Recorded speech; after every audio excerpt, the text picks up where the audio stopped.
strange historians. Strange historians. You wake to the sound of silver spoons scraping against porcelain, the rustle of silk gowns gliding across marble floors. Beneath it all lingers a smell sweet and cloying, with an undertone that twists your stomach. Courtiers press perfumed handkerchiefs to their noses as they bow low before a figure seated on a chair that might as well be a throne. His wig cascades in perfect curls past his shoulders. His coat gleams with gold thread. His stockings are pristine white silk. From a distance, he appears magnificent. Step closer, though close enough to see the tremor in his jeweled fingers, of the restless shifting in his seat, the sheen of sweat on his powdered face. Despite the autumn chilling, you realize you're witnessing something horrific. This is September 1715, and you're watching Louis XIV of France. It's once called the most beautiful king in Europe, slowly rotting alive in front of his entire court. If you're captivated by the hidden truths of history, consider hitting that like button and subscribing for more stories like this. And please, leave a comment to let me know where you're listening from. It's incredible to think we're exploring these ancient tales together, connected across time and space by our shared curiosity about the past. Louis de Don de Bourbon entered the world on September 5, 1638, de Château de Saint-Germain-en-Laye, after 23 years of his parents' childless marriage. His birth was deemed so miraculous that courtiers whispered he was truly a gift from God, hence his middle name, Dudon, meaning God-given. His father, Louis XIII, had been so certain he'd never have an heir that the pregnancy seemed impossible. From his earliest moments, young Louis inhabited a world where every gesture carried weight, every glance held meaning, every breath belonged not just to him, but to France itself. When his father died in 1643, the 4-year-old boy became Louis XIV. Real power, however, rested with his mother, Anne of Austria, and her chief minister, Cardinal Mazarin. Those early years were scarred by Civil War the Fronde, series of rebellions by nobles who refused to bow to royal authority. The royal family was forced to flee Paris in the dead of night. Imagine a frightened child, barely 10, rushed through dark corridors as angry voices echoed beyond palace walls. Louis later claimed he remembered lying in bed, pretending to sleep, while rebels searched his chambers to ensure he hadn't escaped. That humiliation, that terror of powerlessness, carved itself deep into his psyche. By 1661, after Mazarin's death, Louis took personal control of the government at age 22. He had resolved never to let anyone question his authority again. Tall for his era at 5 feet 4 inches, he moved with a natural grace that made even simple gestures seem choreographed. Contemporary accounts describe him as genuinely handsome, with dark eyes that seemed to capture light, a well-proportioned face, and an athletic build honed by years of dancing and hunting. But beauty, as Louis would learn, was as fragile as everything else. His reign began with promise. In 1660, he married his cousin, Maria Theresa of Spain, a union crafted to seal peace between their nations. Their wedding was a spectacle of silk and gold, attended by thousands, with celebrations stretching over days. Maria Theresa was sweet-natured but unremarkable, destined to live in the shadow of her husband's mistresses. For Louis, despite his devotion to duty, could never resist beauty. His first serious affair began almost immediately with Louise de la Vallière, a shy 17-year-old with golden hair and a limp from a childhood accident. She genuinely loved him, which both pleased and frustrated the king. His love, he found, brought expectations, demands for time and attention that clashed with statecraft. He soon turned to Francoise Athena S. de Rochefort, better known as Madame de Montespan, a woman so witty and beautiful she made Louise seem plain by comparison. Montespan was everything Louis thought he wanted: sophisticated, sharp-tongued, unafraid of power. She bore him 7 children, flaunted their relationship before the court. King grew so influential that foreign ambassadors sought her approval before approaching the king. Yet, even she wasn't enough. Louis craved constant novelty, fresh admiration, new conquests to affirm his virility and power. His affairs became legendary, not just for their number, but for the elaborate rituals surrounding them. Mistresses were granted apartments at Versailles, official titles, and enormous pensions. Meanwhile, his wife retreated deeper into piety and chocolate. Growing plump and sad in her splendid isolation, the palace Louis built at Versailles stands as perhaps history's most cunning architectural manipulation. When he moved his court there permanently in 1682, he wasn't just creating a home, he was designing a trap. Every French noble of significance was required to spend part of each year at Versailles, competing for the king's attention through an intricate system of etiquette that reduced grown men to squabbling over who could hold the royal shirt during K. Louis's morning dressing. K. Picture the suffocation of that world. Thousands crammed to apartments that grew smaller and less comfortable the further one was from the king's favor. The air thick with unwashed bodies, expensive perfumes, and food rotting in corridors where servants couldn't keep up. Windows sealed to avoid drafts that might offend the king. Chamber pots overflowing, forcing courtiers to relieve themselves in hallways and staircases. Through it all, Louis moved like a sun god, his every action choreographed and observed. His lever, the ceremony of getting dressed, became a daily theater, where dukes vied for the honor of handing him his breeches. Couture, the ritual of going to bed, turned sleep into statecraft. Nothing about his existence remained private, and slowly, that performative nature began to consume the man beneath the crown. Wars followed, one after another, draining France's treasury and filling graveyards across Europe. Louis fought Spain, Holland, England, Austria, sometimes all at once. In 1685, he revoked the Edict of Nantes, forcing hundreds of thousands of Protestant Huguenots to flee or convert. Those who resisted faced imprisonment, torture, or death. Families were torn apart, children stolen from parents, entire communities destroyed. Generals Conde, Turenne, Luxembourg became legends, and his enemies learned to fear French arms, discipline, and ambition. But wars devoured young men, and France was running out of them. Villages that once sent dozens of soldiers could barely muster a handful.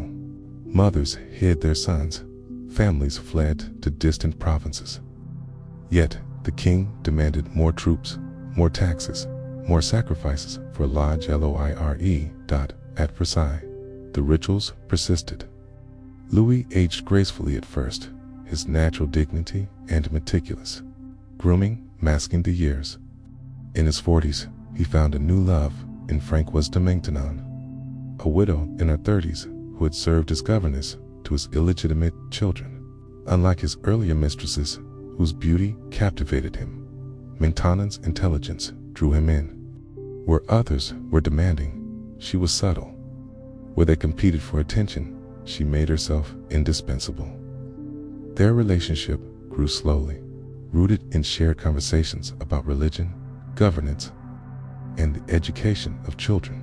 When Queen Maria Theresa died suddenly in 1683, likely from dysentery, though some whispered of poison, Louis was genuinely grief-stricken. Despite their loveless marriage, she had been a constant presence for 23 years, never causing political embarrassment or personal drama. He married Maintenon secretly, probably in 1684. Though details of the ceremony remain elusive, she never took the title of queen, yet her influence over the aging king became immense. Under her guidance, Louis grew increasingly religious, preoccupied with moral reform, and detached from the earthly pleasures that once defined him. Then his body began to betray him. It started subtly, a tooth aching more than usual, gums bleeding. When he ate, breath no amount of rose water could sweeten. Louis had always prided himself on his teeth, unusually white and straight for an era with scant dental care. But by the 1680s, decay set in. His physicians, the most learned men in France, recommended extraction without anesthesia. This meant restraining the king while surgeons used crude pliers to wrench rotting teeth from his jaw. Louis endured it. Stoically, a king could show no weakness, no fear, no pain. Each extraction, however, left his mouth more damaged, his speech slightly slurred, his eating increasingly difficult. Worse came next. An abscess formed in his jaw, swelling his face, until courtiers pretended not to notice his lopsided appearance. The infection spread, creating a hole between his mouth and nasal cavity. Food and drink sometimes emerged from his nose, a humiliation masked by ever more elaborate dining rituals. Desperate to help their sovereign, his physicians proposed an operation to close the cavity.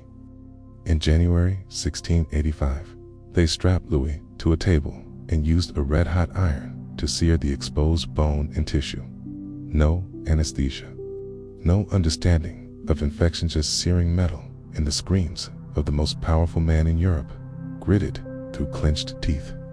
The operation failed, worsening the damage and leaving scar tissue that twisted his mouth into a permanent grimace. Yet Louis carried on as if nothing had changed.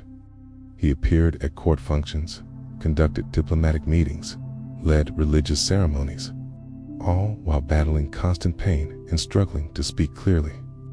His courtiers learned not to stare, not to react when food fell from his mouth at state dinners, not to comment on the blood-stained handkerchiefs he dabbed at his lips with increasing frequency. The elaborate etiquette of Versailles, once designed to glorify the king, now served to conceal his decay. But concealment grew harder as ailments multiplied. Gout attacked his feet and hands, making walking agonizing and riding nearly impossible. His legs, once strong from dancing and riding, swelled with fluid until his stockings had to be cut off each evening. Stomach, worn down by decades of rich food and stress, rebelled against nearly everything he ate. Still, he upheld the fiction of royal perfection. His valet applied thicker layers of powder and rouge to mask his gray complexion. His wig makers crafted ever more elaborate hairpieces to hide his balding scalp. His tailors redesigned his clothes to accommodate his changing body while preserving the illusion of majesty. The smell, however, defied all efforts to mask it. What began as bad breath, manageable with herbs and perfumes, grew into a sweet, sickening odor as infection spread through his mouth and throat, and his stomach problems worsened. Courtiers learned to breathe through their mouths during audiences, stand upwind when possible, to press perfumed handkerchiefs discreetly to their noses. Personal tragedies compounded his physical suffering. In 1711, his son and heir, Louis, the Grand Dauphin, died of smallpox. In 1712, his grandson, the new Dauphin, followed, and then his great-grandson died the same year, leaving only a sickly child as heir to the throne. Louis buried 3 generations of his direct line within months, watching coffin after coffin vanish into the royal crypts at Saint Denis. His illegitimate children fared little better. The Duke of Maine, his son, with Madame de Montespan, struggled with a deformed leg and poor health. The Count of Toulouse, another bastard son, showed promise but could never inherit the crown. Louis had spent decades elevating his illegitimate children with titles and positions, only to see his legitimate line crumble. Wars continued to drain France's resources. The War of the Spanish Succession, from 1701 to 1714, pitted France against most of Europe in a struggle over the Spanish throne. French armies suffered devastating defeats at Blenheim, Romulus, and Malplaquet. Young nobles died by the thousands. In foreign fields, while their increasingly frail king tried to project strength from his gilded cage at Versailles, the winter of 1709 brought catastrophe. Temperatures plummeted so low that wine froze in goblets, ink froze in pens, and bread became so scarce that riots erupted in Paris. Reports reached Versailles of families burning furniture to stay warm, children dying in their beds, mass graves dug when the ground finally thawed. Yet the king's daily routines continued: lavish meals while his subjects starved, heated apartments while they froze, fresh clothes while they wore rags. Louis began to sense, perhaps, that he had built something monstrous. Versailles, designed to control and impress, had become as much a prison for him as for his nobles. He couldn't abandon the rituals without admitting weakness, couldn't show pain without emboldening his enemies, couldn't rest without seeming to neglect his duties. The performance had become the man, and the man was dying inside it. His relationship with Madame de Maintenon evolved into something like a long marriage, comfortable, sometimes affectionate, often strained by their unique circumstances. She slept in an adjoining room, rose when he rose, attended his lever and couture, and shared his meals when his damaged mouth allowed. But she was also his confessor, his advisor, his link to the religious devotion that increasingly consumed him. Together, they presided over a court that had lost its former brilliance. Quaint nobles were aging or dead, replaced by sons and grandsons lacking their predecessors' wit and style. Endless wars had impoverished many families, reducing proud dukes to borrowing money for court dress. Maintenon's religious revival had dampened the sexual intrigues and lavish parties that once defined Versailles. Yet visitors from across Europe still came to witness the spectacle of French royalty. They described a king who maintained perfect posture despite obvious pain, spoke clearly despite his damaged mouth, and projected authority despite his evident decline. The performance continued because it had to admitting weakness would invite invasion, rebellion, or worse. By 1714, peace arrived with the Treaty of Utrecht, but at an enormous cost. France was bankrupt, its population depleted, its enemies strengthened. Louis had made France the dominant European power, but at a price that would contribute to the revolution that would destroy his dynasty 75 years later. His body continued its relentless deterioration. Gout crippled his joints, and fluid swelled his legs, making walking torturous. Because physicians tried leeches, purges, and bleeding medieval remedies that likely hastened his decline. His once lavish diet dwindled to soft foods. His damaged mouth could manage broths, jellies, watered wine. Sleep, when it came, offered little relief. Pain kept him awake, and exhaustion brought nightmares. He woke, calling out for the dead his son, grandsons, childhood friends lost to war or disease. Madame de Maintenon found him sitting up in bed, staring at shadows, speaking to ghosts. Courtiers learned to read the signs. Good days meant the king walked without obvious struggle, spoke clearly, and ate with appetite. Bad days brought canceled ceremonies, urgent physician consultations, and a strengthening of that terrible sweet smell. August 1715 marked the beginning of the end. A black spot appeared on his leg, likely gangrene, and spread. Despite all efforts, his physicians tried everything: more bleeding, stronger purgatives, crude surgeries. Nothing worked. The infection crept up his leg like a slow tide, carrying the unmistakable odor of decay. Still, Louis insisted on royal ceremonies. Propped up in bed, he received ambassadors, signed documents, and consulted ministers. His voice, once a source of pride, was now a whisper. Yet, he spoke as if volume could defy death. Madame de Maintenon rarely left his side, reading religious texts, praying with him, helping him compose letters to his great-grandson, the future Louis XV. These final writings reveal a man wrestling with his legacy. Do not imitate me in the taste I have had for building, nor in that which I have had for war. Try, on the contrary, to be at peace with your neighbors. Courtiers began positioning themselves for the transition. Those tied to royal favor prepared to reinvent themselves for a new reign. Others maneuvered to gain influence in the regency that would govern for the child king. The elaborate hierarchy of Versailles, built around one man's personality, began to fracture as that man neared death. On September 1st, 1715, 4 days before his 77th birthday, Louis XIV died at Versailles, an extraordinary age for a king who had borne the weight of absolute power for 54 years. He was lucid enough to grasp the irony. He had outlived most of his enemies, their children, even their grandchildren. Yet, victory felt hollow, achieved through endurance rather than conquest. His great-grandson, the 5-year-old Dauphin, who would become Louis XV, was brought to his bedside for final instructions. Frightened by the smell and shadows, the child could scarcely comprehend the dying king's whispered words about the weight of kingship, the loneliness of power, the cost of absolute authority. T distills 7 decades of experience into moments stolen between waves of pain. Gangrene advanced despite desperate medical interventions.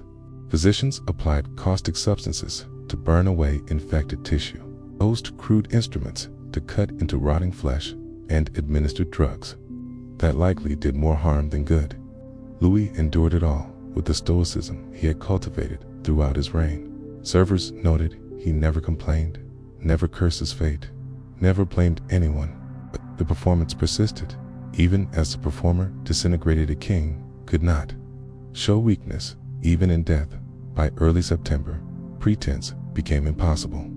The smell of decay filled his chambers, despite open windows and burning incense. His voice was so weak that courtiers had to lean close to hear, seeing the gray pallor of his skin, sunken cheeks, and trembling hands. Madame de Maintenon, exhausted by weeks of vigil, retreated to her convent at Saint-Cyr. Some historians called this abandonment. Others see it as her final gift, allowing the king to die as he had lived, alone at the center of his meticulously crafted world. Louis XIV's death was as choreographed as his life, witnessed by physicians, courtiers, and clergy who began rituals to transform a rotting corpse into an eternal symbol of French monarchy. Yet, death couldn't erase the horror of his final months. Those who prepared his body found a man whose beauty had been consumed by disease. His face that inspired poets was unrecognizable. The body that embodied royal dignity reduced to failing organs held together by will and ceremony. His funeral was pure theater, like his reign. The procession to St. Denis took hours, watched by thousands who had never seen the king in life but came to witness his final journey. Elaborate ceremonies, solemn music, and rivers of wax from countless candles transformed a human tragedy into a divine mystery. Yet whispers trailed the cortege, tales of the smell that filled Versailles, the king's desperate attempts to hide decay behind makeup and ritual, questions about whether absolute power was worth its absolute isolation. France exhaled with relief. The Sun King was gone, his long shadow lifted from a nation exhausted by war, poverty, and one man's ambition. His great-grandson inherited the throne and problems that would eventually destroy the monarchy. Louis had glorified. The courtiers scattered like autumn leaves. Some adapted to the regency, others faded into obscurity. A few fled France entirely. The elaborate etiquette that governed their lives became irrelevant, the hierarchies meaningless, the performances unnecessary. Madame de Maintenon lived until 1719, spending her final years in prayer at Saint-Cyr. She rarely spoke of Louis, but those who knew her noted she never remarried, never took another lover, never recovered from watching absolute power consume the man she loved. Versailles began slow decline without the Sun King's presence to animate its corridors. The palace felt hollow, its grandeur oppressive rather than inspiring. Future kings lived there, but none matched Louis's blend of majesty and mania. History remembers Louis XIV as the epitome of absolute monarchy, the king who declared "El et c'est moi" and meant it. But that memory sanitizes the human cost of such power, both for those who wielded it and those who suffered under it. The beautiful young king who dazzled Europe became a cautionary tale about the price of placing a human beyond mortality. Humility or decency. His 72-year, 110-day reign, the longest in European history, transformed France from a medieval kingdom into a modern state, created cultural achievements that still inspire awe, and set diplomatic precedents that shaped international relations for centuries. Yet, he died alone in agony, his body ravaged by the excesses that defined his reign. Perhaps the truest measure of Louis XIV's legacy is not the palace, victories, or cultural feats, but the image of a man with everything the world could offer, spending his final months rotting alive, surrounded by courtiers who dared not acknowledge what they saw and smelled. You wake again to the sound of silver spoons on porcelain. But the meal is over. The courtiers have dispersed. The throne-like chair sits empty. The sweet, cloying smell lingers, but its source has been carried away in a coffin draped with fleurs de lis. The most beautiful king in Europe is now a memory. And memories, unlike flesh, do not decay, they fade, leaving only stories of power, beauty, and the terrible price of believing we are more than human. John McCarthy, who owned properties in Miller's Court, where Mary Kelly lived, exemplified the complex ties between legitimate business and prostitution in Victorian working-class districts. He collected rents from women he knew were prostitutes, extending credit when needed and providing basic security that enabled their survival. "I don't ask how my tenants earned their money," McCarthy testified at Mary Kelly's inquest.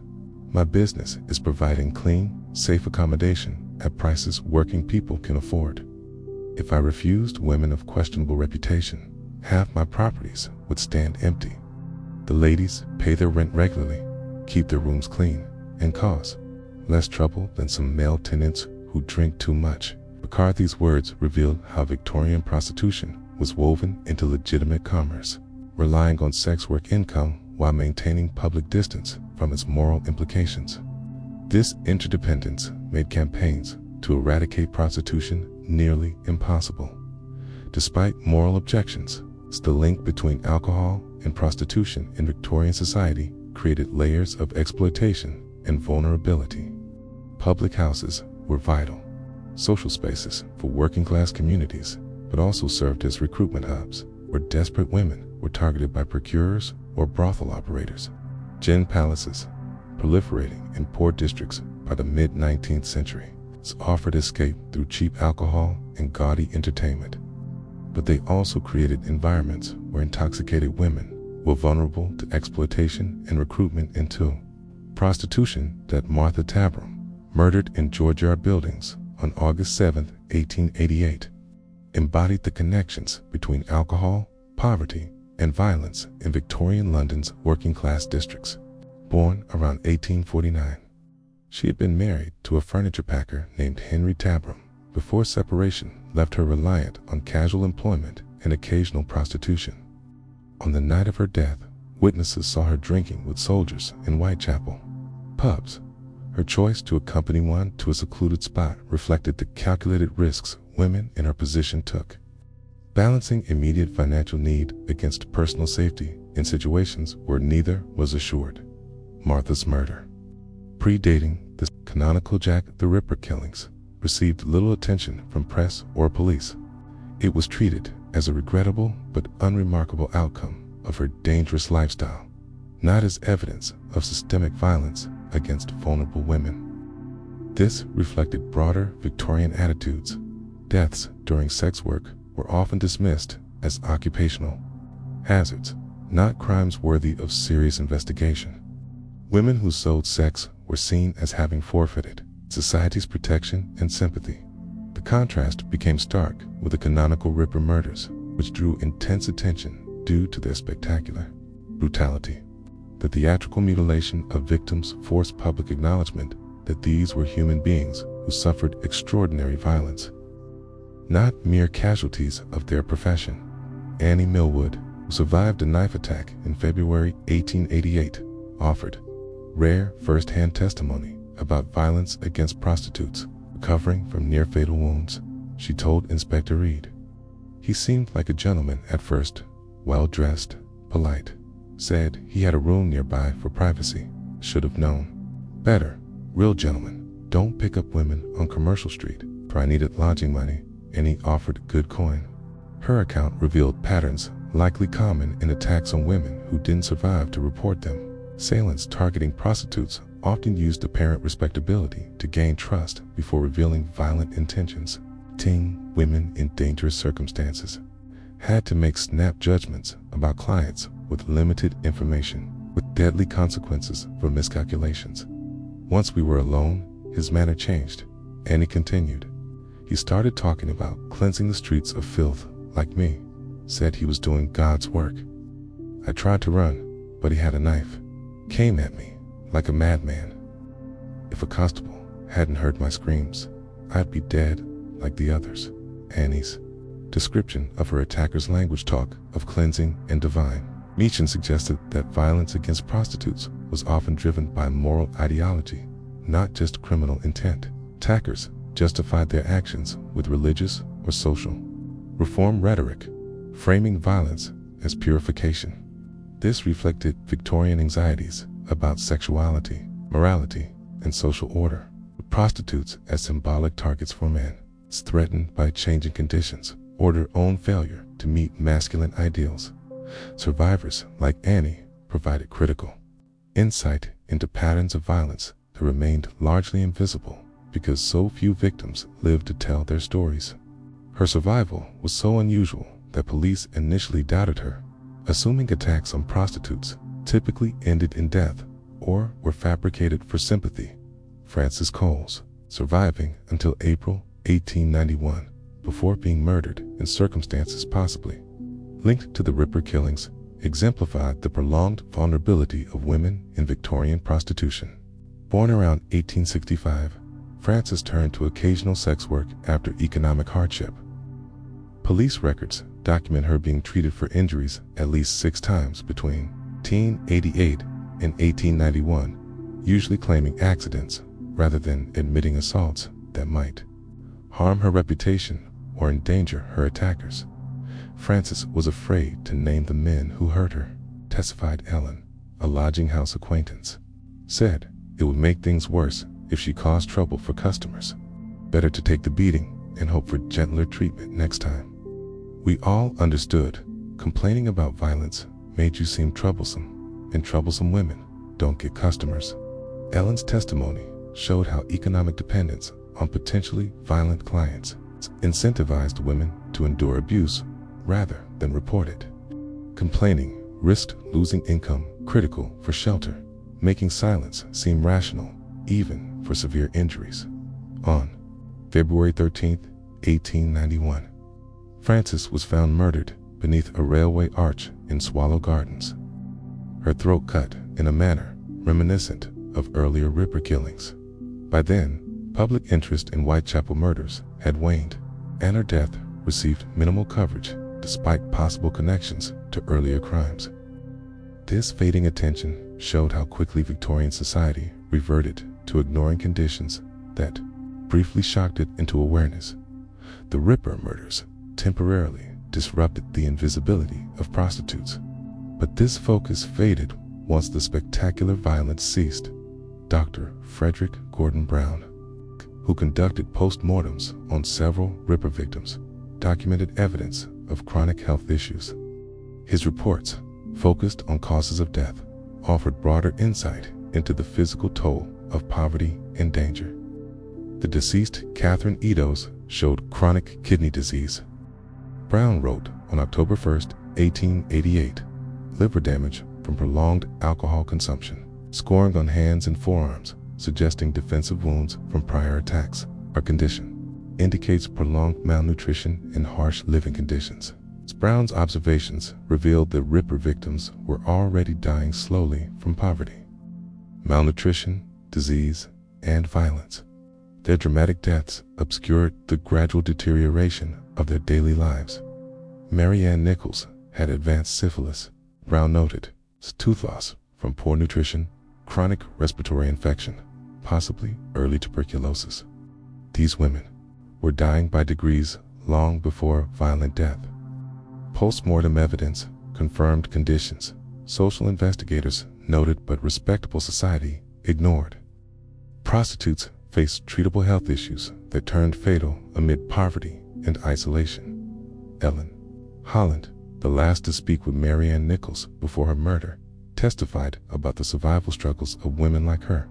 Both stayed at Wilmot's lodging house when they could afford the 4-pence fee. She was drunk that night, Lynn said at the inquest. Said she'd had lodging money 3 times, but spent it on gin. I told her to come back with me to Wilmot's, said I'd try to get her a bed without paying. She laughed, pointed to her new bonnet, and said she'd soon get her DOS money. Lon's words revealed the economic calculations governing survival. Choosing between alcohol for temporary relief or shelter reflected the impossible trade-offs of desperate poverty. I should have insisted she come with me, Ellen added. Should have paid her lodging myself, though I could barely afford my own. But you tire of saving people who don't seem to want it. Mary Ann had been drinking too much, taking risks, not caring for herself. We all saw it, but what could we do? Ellen's guilt and helplessness reflected the psychological toll on women, watching friends deteriorate under inescapable conditions. Solidarity among them was complicated by competition for scarce resources and the ever-present threat of violence or disease. Mary Ann's final hours, pieced together from testimony and police work, showed the random violence that made every encounter potentially deadly for street prostitutes. Rejecting Ellen's help to keep seeking customers wasn't recklessness, but a rational choice given her need for 4-pence before lodging houses closed. Continuing work, despite intoxication and vulnerability, was a calculated risk, as sleeping rough posed its own dangers. Charles Cross, who found Mary Ann's body in Bucks Row, initially mistook her for a drunk woman sleeping. You see them all the time in these streets, he testified. Women with nowhere to go, sleeping wherever they find shelter. It wasn't until I got closer to the way she was lying, the blood, that I knew she wasn't just drunk. Cross's words showed how normalized violence was in working-class districts, where murder victims could be mistaken for routine casualties of poverty until examined closely. Robert Paul, another Carmen who saw the body, hesitated to get involved. You learn to mind your own business, especially with women of that sort, he testified. But Cross was concerned, so I looked. Wish I hadn't some sights stay with you. Paul's reluctance reflected how social stigma around prostitution deterred help. Even in life-threatening situations, as association with such women could harm reputations or jobs. Mary Ann's death marked the start of public awareness of conditions long ignored in London's working-class districts. Its significance lay not in the rarity of violence against prostitutes, but in how it forced acknowledgement of lives polite society preferred to overlook. Inspector John Spratling. Mary Ann's murder investigation documented police procedures revealing official attitudes toward marginalized victims. The deceased was a woman of dissolute character, he wrote on September 1st, 1888. Frequent inhabitant of Whitechapel lodging houses. No known relatives or respectable persons to notify. Investigation procedures for her class. Spratling's language reflected assumptions that prostitutes' lives warranted less investigative effort than respectable victims. But the escalating Whitechapel murders in 1888 forced greater attention to crimes otherwise dismissed as predictable. Inspector Frederick Aberline, coordinating the Ripper investigation, brought a sympathetic perspective. These women are not criminals in any meaningful sense, he wrote in October 1888. They are casualties of social conditions, leaving them few survival options. Our investigation must grant them the same protection as any victim. Aberline's view was a minority one, but his approach set precedents for treating crimes against prostitutes seriously rather than as routine incidents. The autumn of 1888 saw unprecedented cooperation between police and reform organizations, like the London City Mission and Salvation Army, which had long supported prostitutes. William Booth, Salvation Army founder, documented their conditions in his 1890 book, Key in Darkest England and the Way Out, analyzing social and economic factors sustaining exploitation and proposing reforms. Addressing root causes. The women we encounter are not depraved creatures, Booth wrote. They are trapped by poverty, family breakdown, lack of education, and no legitimate jobs. Any response to prostitution must address these conditions, not just punish the women. Booth's work challenged views of prostitution as moral failing, highlighting structural issues. The Salvation Army's records from the 1880s show hundreds of women transitioning to legitimate work with training and support, proving reform was possible with resources and social acceptance. Sarah came to us in 1887, wrote Major Emma Booth. After her husband's death, she worked in a Whitechapel brothel to support 2 children. Our training program taught her laundry skills, and she now runs a small business, employing others and supporting her family respectably. Sarah's story showed the potential for positive outcomes with practical help, but such cases were rare due to limited resources and social barriers to reintegration. The Salvation Army also exposed international trafficking networks.